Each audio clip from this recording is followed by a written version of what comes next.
Saya sampai hari ini sangat yakin bahwa tidak mudah menggoyahkan mereka untuk tiba-tiba pindah. Berpolitik di Indonesia itu seperti ikan di akuarium sekarang. Kita bisa melihat pergerakannya, kecipak airnya juga kita dengar. Jadi orang tidak akan mengambil resiko dengan menjadi pengkhianat. Apalagi kalau mereka memang serius ingin mendapatkan sesuatu dengan berpolitik itu kan. Jadi karena itu saya sampai saat ini masih sangat percaya bahwa 5 partai ini akan solid. Kalau misalnya katakan ada satu partai yang berkhianat nih, sepanjang 5 tahun kita gebukin aja partai itu. Siap. Gebukin tidak dalam pengertian fisik ya. Ntar saya dilaporin ke polisi lagi. Ini kan kita paham ya, disebut gebukin itu adalah warga negara dengan hak konstitusionalnya. Kita bikin partai itu kapok karena berkhianat.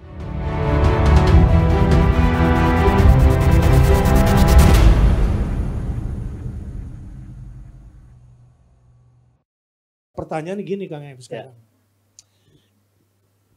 Kira-kira potensi 5 partai ini bakal kompak nggak ya? Kan sekarang lagi musim penggembosan nih.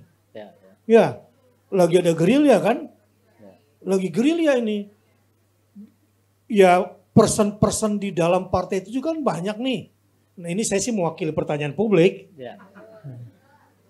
Sampai saya juga ditanya, Ustadz itu kira-kira partai itu bakal konsisten apa tiba-tiba loncat gak sih gitu. Nah, itu banyak pertanyaan kayak gitu ya. Ini saya mewakili perasaan publik ini. Baik, kita harus bedakan beberapa lapis di partai itu. Yang pertama pimpinan yang akan membuat keputusan resmi partai. Itu satu lapis.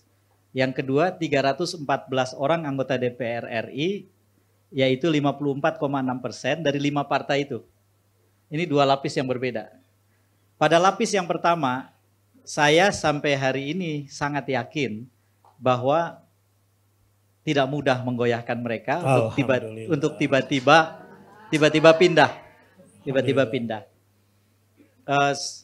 Saya mendapatkan kesempatan untuk berkomunikasi dengan pimpinan-pimpinan partai ini. Termasuk P3? P3 belum. Belum ya? Nah, kenapa P3 Ustaz? Nanya doang. Siapa tahu ada tuduhan begitu. Kan belum ketemu. Jadi belum bisa jawab lah ya. Iya. Jadi yang saya bisa tangkap dari komunikasi itu adalah buat banyak sekali teman di partai. Sekarang ini persoalannya bukan lagi soal kalah dan menang. Tetapi mereka mendapatkan laporan yang sangat menyedihkan dari lapangan, dari jaringan partainya masing-masing. Dan apa yang menimpa mereka itu berlapis-lapis. Yang dihajar itu bukan cuma dalam hal pilpresnya dan koalisi pilpres masing-masing 01, 03. Tetapi juga pilegnya. Banyak sekali anggota legislatif yang dihajar di mana-mana habis-habisan dengan beragam cara yang tidak terbayangkan sebelumnya. Dan menurut hemat saya ini membuat semacam ada kesadaran bahwa jika mereka kemudian tunduk dalam keadaan semacam itu, mereka sendiri akan kehilangan banyak legitimasi di partainya. Kebokrokan yang diterima di partai itu sudah menjadi pengetahuan yang sangat umum di dalam gitu. Oh, tiba-tiba pemimpinnya berpindah gitu. Rasa dikhianati itu akan sangat konkret kali ini. Itu yang pertama. Yang kedua, kita harus bersyukur bahwa proses yang terjadi sekarang ini itu mau tidak mau jadi transparan kan. Seseorang bertemu dengan orang lain, ya transparan gitu. Yang justru harus diperhatikan Ustadz menurut saya adalah kalau ada pertemuan-pertemuan yang tertutup. Itu yang bahaya ya. Karena yang disebut dengan negosiasi itu biasanya dilakukan di pertemuan tertutup. Kalau pertemuan yang terbuka seperti Presiden dengan Surya Paloh kemarin itu namanya bukan negosiasi. Ada istilahnya atraksi.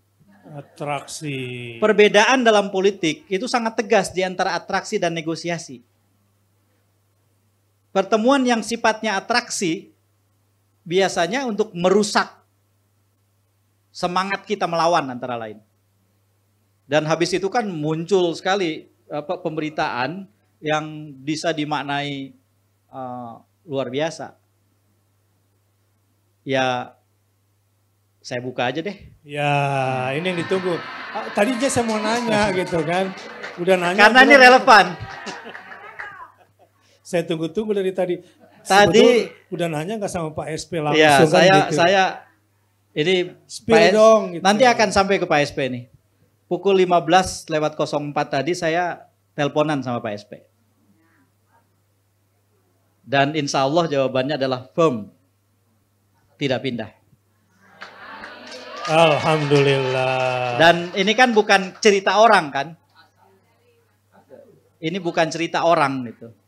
Dan menurut saya hal yang semacam itu harus saya beritakan di saat yang seperti ini. Karena banyak sekali orang yang menyebarkan informasi yang sangat beragam yang tujuannya memang mengubah barisan yang sudah mau terbentuk menjadi kerumunan. Gitu. Ya, hati-hati aja dengan pelemahan lewat media ya, supaya Anda terpecah gitu. Ya. Sekarang sudah dapat informasi bukan A1, C1.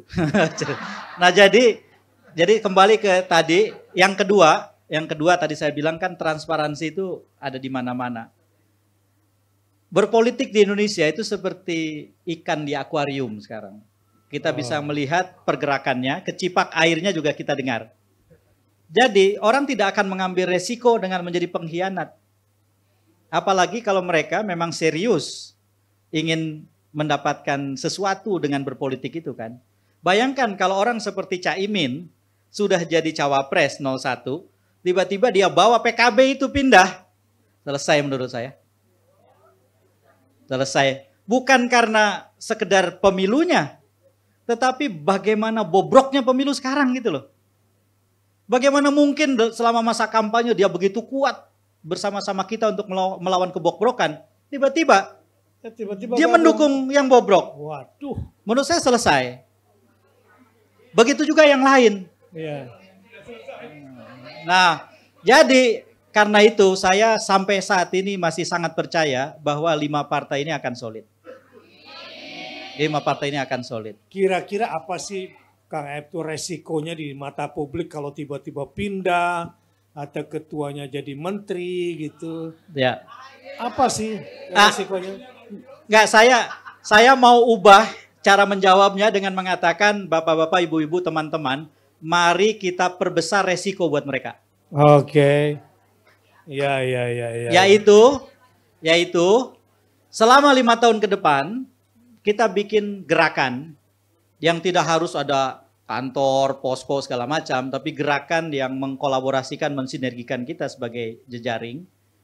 Kita menjadi warga negara yang aktif, yang sepanjang 5 tahun menagih janji.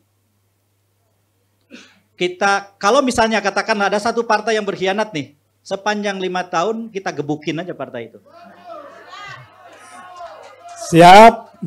Gebukin tidak dalam pengertian fisik ya. Ntar saya dilaporin ke polisi lagi.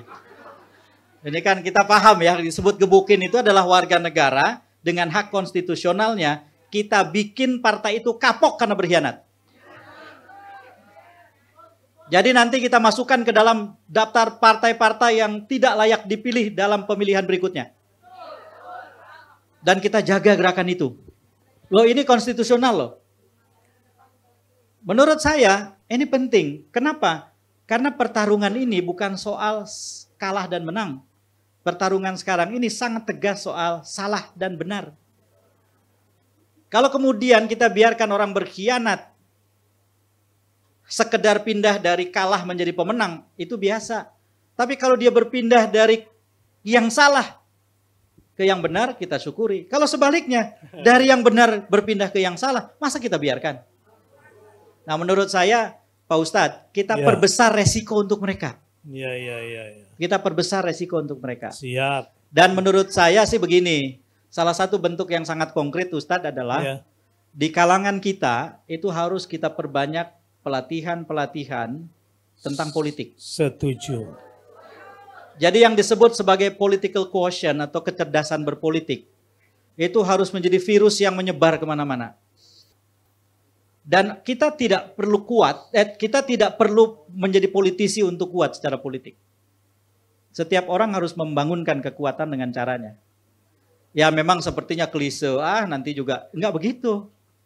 Dan jangan lupa bahwa peradaban besar selalu dimulai dan dibentuk oleh orang yang sedikit. Dan ini sudah jadi hukum sejarah. Ada ahli sejarah dari Inggris namanya Arnold Toynbee. Arnold Toynbee itu salah satu teorinya adalah teori minoritas kreatif. Teori creative minority ini menjelaskan bahwa peradaban besar tidak pernah dibentuk oleh orang banyak. Tetapi orang sedikit yang tidak pernah kehilangan cita-cita dan harapannya. Orang sedikit yang ketika orang lain putus asa karena keadaan yang berat, ia terus berjuang tanpa lelah. Orang sedikit yang ketika orang sudah melipir dan menunggu, dia masih terus bekerja proaktif menjemput. Karena masa depan tidak bisa ditunggu tapi harus dijemput. Orang sedikit yang ketika orang lain tersesat dalam pikiran-pikiran yang sesat orang banyak, tapi dia tetap bisa menjaga pikirannya yang waras sekalipun mereka dalam jumlah yang sedikit. Luar biasa. Minoritas kreatif ini, itulah yang ada dalam sejarah pembentukan peradaban Islam kan. Berapa banyak sih orang yang membangun Madinah itu setelah periode hijrah? Tetapi apa yang terjadi? Sampai dengan hari ini itulah model peradaban yang luar biasa. Yang kalau kita cuplik aja beberapa bagiannya. Seperti misalnya perlindungan minoritas.